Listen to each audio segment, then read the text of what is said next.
जब सकारात्मक सोच, सही नियत, पूर्ण निष्ठा के साथ निर्णय होते हैं तो पूरा वातावरण सकारात्मकता से भर जाता है। अमृतकाल के पहले वर्ष में ही 2 बहुत बड़ी सकारात्मक खबरें आई है। ये खबरें देश में कम होती गरीबी और बढ़ती समृद्धि का परिचय देती है। नीति आयोग की रिपोर्ट में आया है कि सिर्फ 5 साल के भीतर ही भारत में 13.5 करोड़ भारतीय गरीबी रेखा से ऊपर आ गए हैं। कुछ दिन पहले एक और रिपोर्ट आई है। इस रिपोर्ट के अनुसार इस वर्ष फाइल होने वाली इनकम टैक्स रिटर्न की संख्या भी दूसरा महत्वपूर्ण संकेत दे रही है। पिछले 9 वर्षों में लोगों की औसतन आय में भारी बढ़ोतरी हुई है। आईटीआर के आंकड़ों के मुताबिक 2014 में जो औसत आय, एवरेज इनकम करीब 4 लाख रुपए थी, वो 2023 में बढ़कर 13 लाख रुपए हो गई है।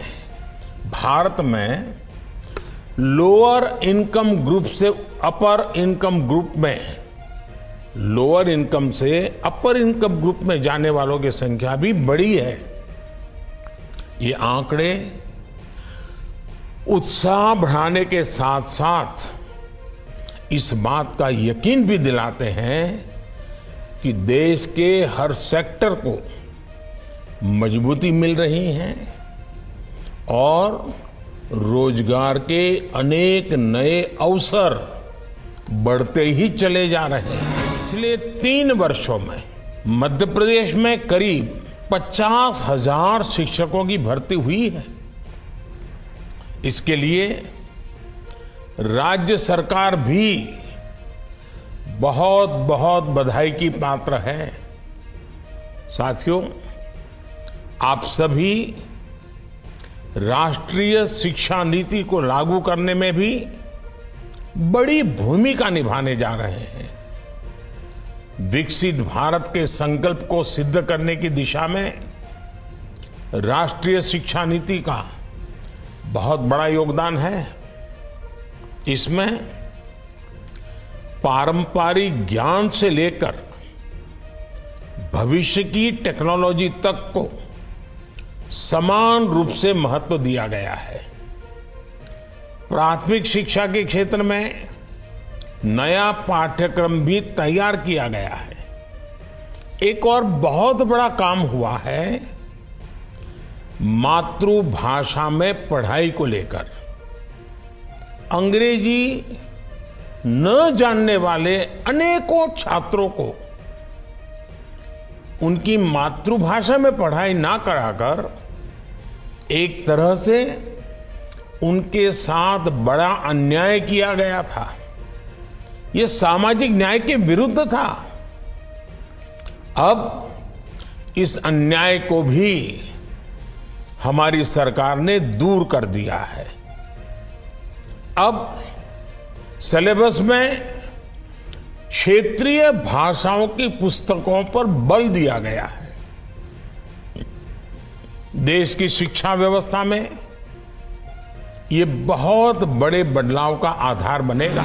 सिस्टम से लीकेज रुकने का एक परिणाम ये भी हुआ है कि सरकार गरीब कल्याण पर पहले से कहीं ज्यादा खर्च कर पा रही है। इतने बड़े पैमाने पर हुए इन्वेस्टमेंट ने भी देश के कोने कोने में रोजगार का निर्माण किया है। जैसे एक उदाहरण कॉमन सर्विस सेंटर का है। 2014 के बाद से देश के गांवों में 5 लाख नए कॉमन सर्विस सेंटर बने। प्रत्येक कॉमन सर्विस सेंटर आज कई कई लोगों को रोजगार दे रहा है। यानी गांव गरीब का कल्याण भी हुआ और रोजगार के मौके भी बने।